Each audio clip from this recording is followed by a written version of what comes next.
অন্বেষার গল্পকথায় আপনাদেরকে আবারও স্বাগত। আমার আজকের গল্প শূন্যের ভিতর ঢেউ, পর্ব ৩। আমার প্রয়াস যদি আপনাদের ভালো লাগে তাহলে ভিডিওটিতে লাইক করে দেবেন এবং চ্যানেলটি সাবস্ক্রাইব করে দেবেন। তাহলে শুরু করা যাক আজকের গল্প শূন্যের ভিতর ঢেউ, পর্ব ৩। কলমে সুমন মোহান্তি, গল্প পাঠে অন্বেষা। খেয়ে দে কিছুক্ষণ সিনথেসাইজার বাজালো মল্লার।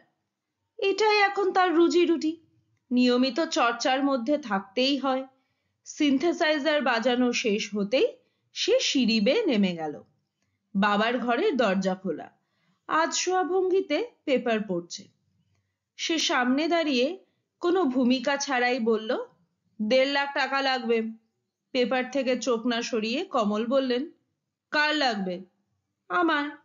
কেন? একটা টোটো কিনবো।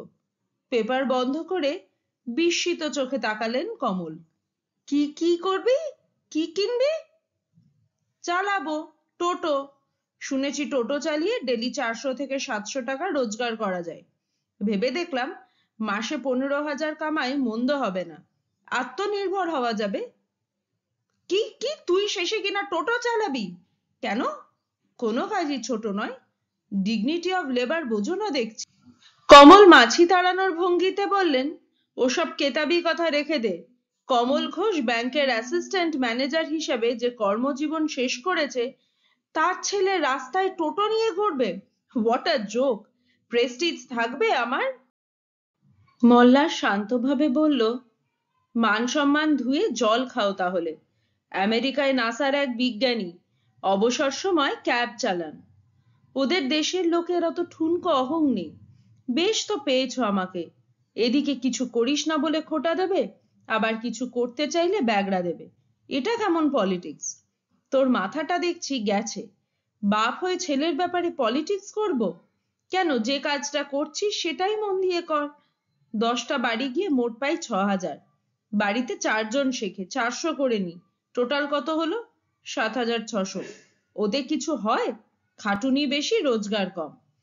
ঝড় জল বৃষ্টিতে নিয়ম করে 10টা বাড়িতে ছুটতে হচ্ছে, ওতে কোনো ভবিষ্যৎ দেখতে পাচ্ছি না। তুই টোটো চালানোর মধ্যে নিজের ফিউচার খুঁজে পেয়েছিস? ভালো করে স্কুল সার্ভিস কমিশনের পরীক্ষাটা দে। ওই আশাতেই থাকো। পরীক্ষা আদেও নেবে? নিলেও যে ঘাপলা হবে না তার গ্যারেন্টি কে দেবে? দেখ, হয়তো এবার ঠিকঠাক সিলেকশন হবে। B positive. ধর্মতলার মঞ্চে কয়েকদিন অবস্থান করেও পজিটিভ কিছু হয়েছে? সময়টাই পজিটিভ কিছু হওয়ার নয়। পাস নিয়ে ভাবা ছেড়ে দে, বেলা অবধি না ঘুমিয়ে প্রিপারেশনটা নে। সন্ধ্যায় যেমন শেখানো চলছে চালিয়ে যা। তোর কি ভাত কাপড়ের অভাব হয়েছে? নরম গলায় বললেন কমল। দূর, ওসব পরীক্ষায় আর ভরসা নেই। ইউনিভার্সিটির ৬খানা ব্যাচের ছেলে মেয়ে বসে আছে, আজ অবধি নিজেকে যোগ্য প্রমাণিত করার সুযোগ পায়নি কেউ। পরীক্ষা হলেও টাফ কম্পিটিশন হবে। আগে থেকেই রণে ভঙ্গ দিচ্ছিস? না, রিয়েলিটি বলছি। আমি যদি নিজের ইগো ছাড়তে পারি, তুমি পারবে না কেন? টোটোই চালাবো আমি। আমাদের স্কুলমেট রনি তো তাই করছে। ছেলেটির ফ্যামিলি ব্যাকগ্রাউন্ড, ওর বাবা সরকারি অফিসের পিয়ন ছিলেন। তাহলে তার সঙ্গে তুলনা করাটা ঠিক হলো? টোটোর কথা তুই ভুলে যা। মল্লার রাগতভাবে বলল, একেবারেই তোমার জেদ এটা। কিছুই তো কিনে দাও না। দামি সিনথেসাইজারটাও ভাই কিনে দিয়েছিল, তখনও তুমি হাত তুলে নিয়েছিলে। ভেবেচিন্তে কনস্ট্রাকটিভ কিছু করতে চাইলে অবশ্যই টাকা দেব, কিন্তু টোটো কেনার পাগলামো করবি আর আমি ক্যাশ দেব, তা তো হতে পারে না। মল্লারের ইচ্ছে করছিল টেবিলে রাখা জলের গ্লাসটা ছুঁড়ে মারবে। অনেক কষ্টে রাগ চেপে সে পাংশু মুখে বাইক নিয়ে বেরিয়ে পড়ল। ৫:৩০টার আগে তার সিনথেসাইজার শেখানো শুরু হয় না। ঘরে থাকতেও ইচ্ছা করছে না। বাইরে আশ্চর্য সুন্দর এক বিকেল। নরম রোদ, এক ঝাঁক শালিক কলরব করছে। সে যে কোথায় যায় এখন? ইতস্তত ঘুরেও বিক্ষিপ্ত মন একমুখী হলো না।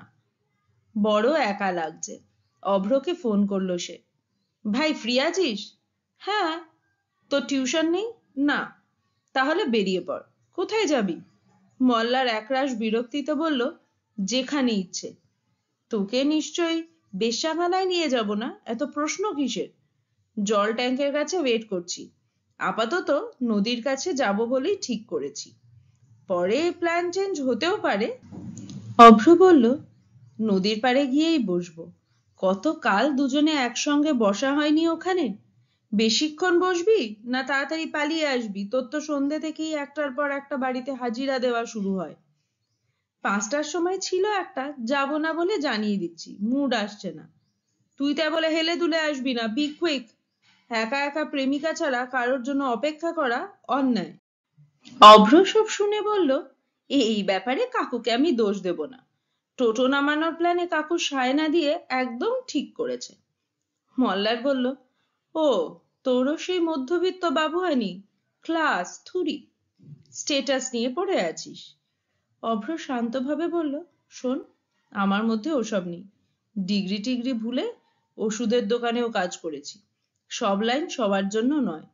পাবলিক ট্রান্সপোর্টের লাইন মানেই খিস্তি খেউর ঝগড়া হয়রানি লেগেই থাকবে। রাফ অ্যান্ড টাফ হতে হবে। তুই ভীষণ সেন্সিটিভ, হজম করতে পারবি না। টোটোর লাইন নিয়ে ঝগড়া, অটোর সঙ্গে ঝামেলা, খুচরো নিয়ে প্যাসেঞ্জারের সঙ্গে তর্ক, কাউকে ঠুকে দিলে পাবলিকের পিটুনি। তুই শৌখিন শিল্পী। মল্লার মুখ বেঁকিয়ে বলল, হুম, শৌখিনতা হাওয়া হয়ে গেছে, শিল্পী নয়, প্রার্থী সিনথেসাইজার টিচার। কোনো প্রোগ্রামে ডাক পাই না, সিনিয়রদের মনোপলি চলছে। অনেক বদলে যাচ্ছি আমি, বেশ বুঝতে পারি। অভ্র মল্লারের দিকে তাকালো। 2 বছর আগেও বেশ নরম সরম টাইপের ছেলে ছিল মল্লার। মুখে হাসি লেগে থাকতো সারাক্ষণ, কটু কথা বলতো না সহজে। এখন কথাবার্তা রুক্ষ, হাবভাবে অস্থিরতা, মুখ খারাপ করে প্রায়ই। চোখে মাঝে মধ্যে বন্য উগ্রতা ঝিলিক মারে। আগে মদ ছুতো না, এখন 15 দিন অন্তর অন্তর বাড়ে যায়। অপছন্দের কথা বললেই রেগে ওঠে। কি দেখছিস অমন করে? দেখছি যে তোর বদল কতখানি হয়েছে। মল্লার পান খাচ্ছিল, পিক ফেলে বলল, দেখে কিছু বোঝা যায় না। মনের ভিতরে ঢোকা বড় কঠিন কাজ। তবে খুব অস্থির লাগে, কোনো কিছুই ভালো লাগে না। ভাগ্যিস ওই যন্ত্র শেখানোর লাইনে নেমেছিলাম, না হলে এতদিনে ডিপ্রেশনে পাগল হয়ে যেতাম। তবে বদল তোরও হয়েছে। আগে এত চ্যাটাং চ্যাটাং কথা বলতিস না, মৃদু স্বর বেরোতো গলা দিয়ে। এখন দেখছি মাঝে মধ্যেই গলা উচ্চগ্রামে উঠে যায়। অভ্র বলে, ইনস্ট্যান্ট মুখ চালিয়ে দিই, বেটাদের মুখ বন্ধ হয়ে যায়। একজন বলল, বেকার ভাতা পাচ্ছ তো তাহলে? ভাবখানা এমন যেন মাসে 1000 টাকা দিয়ে ধন্য করে দিচ্ছে। দিলাম বেটাকে ধুয়ে, বললাম, অন্ধ আনুগত্য কারা করে জানেন? গাধা শ্রেণীর মানুষ আর দুমুখো ধান্দাবাজেরা। আপনি কোন শ্রেণীতে পড়েন দাদা? লজ্জা করে না আপনার? ওতেই মালটা ঠান্ডা হয়ে গেল। মল্লার নদীর দিকে তাকিয়ে উদাস ভাবে বলল, স্বপ্নগুলো সব একে একে মরে যাচ্ছে রে। অভ্র নিঃশ্বাস ফেলে বলল, আমিও ভাবি, এভাবেই কি জীবনটা কেটে যাবে? কত জ্ঞানের কথা শুনি, খারাপ সময় কেটে গিয়ে ভালো সময় আসবে। কে জানে, বিশ্বাস হয় না। মল্লার তর্জনী মোটকে বলল, কি জানি, মাঝে মাঝে ভুল করে সুদিনের স্বপ্ন দেখে ফেলি।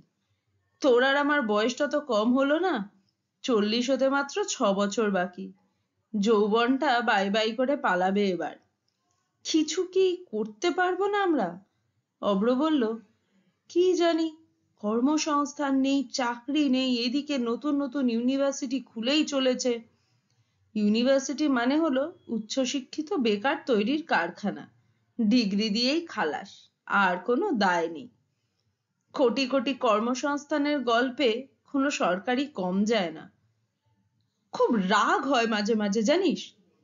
মল্লার ম্লান হাসে, তুই তাও রাগ চেপে রাখতে পারিস, আমি পারি না। উগড়ে না দিলে মন এবং শরীর কোনোটাই ঠান্ডা হয় না। সেজন্য পরিচিতরা অনেকেই এড়িয়ে চলে। আচ্ছা, কখনো কি টার্নিং পয়েন্ট আসবে না আমাদের জীবনে? কি জানি। মল্লার বলল, আমার ভাইটা ভীষণ মেধাবী জানিস, আমি হলাম অ্যাভারেজ। বাই যাদবপুর থেকে পড়া মাত্র 23 বছর বয়সেই বড় মাল্টিন্যাশনাল কোম্পানিতে জব পেয়ে গেল। পার অ্যানাম 22 লাখ পাচ্ছে। ঈশ্বর এমন একচোখা কেন রে? আমাকে ভাইয়ের মতো না হলেও কাছাকাছি লেভেলে মেরিট দিতে পারতেন। কম বয়স থেকেই সায়েন্স সাবজেক্টে পুয়োর, বাধ্য হয়ে তাই অন্য স্ট্রিমেই গেলাম। ইতিহাস পড়েও রিসার্চ করা যায়, 4 বার খেটেও নেট লাগাতে পারলাম না। বড় খামতি এই জীবনে। তারপর শুধুই নীরবতা। বিকেলের কংসাবতী শোনে ওদের নীরব বিষণ্ণতার ভাষা। প্রাচীন বটের শরীরে বেলা শেষের গান, এক অপরূপ সূর্যাস্ত নেমে আসার প্রতীক্ষায় বিকেল মায়াবী হয়ে উঠেছে। এই পারে লোকজন এখন কেউ নেই, এক্কেবারে ফাঁকা। দূরে ইটভাটার সামনে একটি ট্রাক দাঁড়িয়ে আছে। স্তব্ধতা ভেঙে অভ্র বলল, মাঝে মাঝে ভাবি কোনো এক দেবদূত আসবে, তার জাদুতে জীবন বদলে যাবে। ওগুলো সবই রূপকথার গল্প। জানিস, আজকাল কোনো ভালো স্বপ্ন দেখি না। কখনো খাদে পড়ে যাচ্ছি, কখনো মুখ ঢাকা এক মানুষ বন্দুক তাক করে আছে, যা তা লেভেল। কোনো মেয়েও আসে না স্বপ্নে। ধুর তোর। মল্লার ঘাড় ঘুরিয়ে হাসার চেষ্টা করলো। তখনই মল্লারের ফোন রিংটোন নিয়ে জেগে উঠল। হ্যালো, আপনি কখন আসছেন আজ? সন্ধে 7টায় যাবার কথা তো, টাইমেই পৌঁছে যাব, রাখছি। অভ্র জিজ্ঞেস করলো, কে রে? মল্লার প্যান্টের পকেটে মোবাইল রেখে বলল, আরে প্রতিমদার বউ, ভালো বাজায়, সুর তোলার সহজাত ক্ষমতা আছে, তবে বড্ড অস্থির। প্রত্যেক সপ্তাহে যেদিন শেখাতে যাই সেদিন টাইম হওয়ার আগেই ফোনে জানতে চাইবে আমি যাচ্ছি কিনা। 600 টাকা দিয়ে সব যেন মাথা কিনে রেখেছে। ঝাক, কি আর করবি বল। আজ আমার টিউশন নেই, সন্ধেটা ফ্রি। ঘরে গিয়ে বই নিয়ে বসবো, সময় কেটে যাবে। বাইরে আর কত ফ্যাপা করে ঘুরে বেড়াবো। সূর্যাস্তের পালা এখন। নদীর জলে আলতার কারুকাজ, ওপারে মোহময় আলো। একটা লোকাল ট্রেন ব্রিজের ওপর দিয়ে শুয়োপোকার মতো চলছে। অভ্র মহাবিষ্টের মতো বলল, সূর্যাস্তের সময় পৃথিবীর সমস্ত নদীই সুন্দর। মল্লার বলল, বাহ, বেড়ে বলেছিস তো। আমার কথা নয়, পিট সিগার বলেছেন। কত গভীর অন্তর্দৃষ্টি থাকলে এমন অনুভব হয়। মল্লার বলল, তুই বইপত্র পড়িস, অন্য মার্গে ভাবতে পারিস। আমার কথা ছাড়, আমি চিরকালের ভোতা। চ, এবার উঠতে হবে। আজ পরপর 3টে বাড়িতে শেখাতে যেতে হবে। আমার আজকের গল্প শূন্যের ভিতর ঢেউ পর্ব 3 এখানেই সমাপ্ত হলো। ঠিক আসবো পরের পর্ব নিয়ে, একই সময় একই দিনে। ততক্ষণ সুস্থ থাকবেন, সঙ্গে থাকবেন এবং অপেক্ষায় থাকবেন এর পরের ভিডিওটির জন্য। ধন্যবাদ।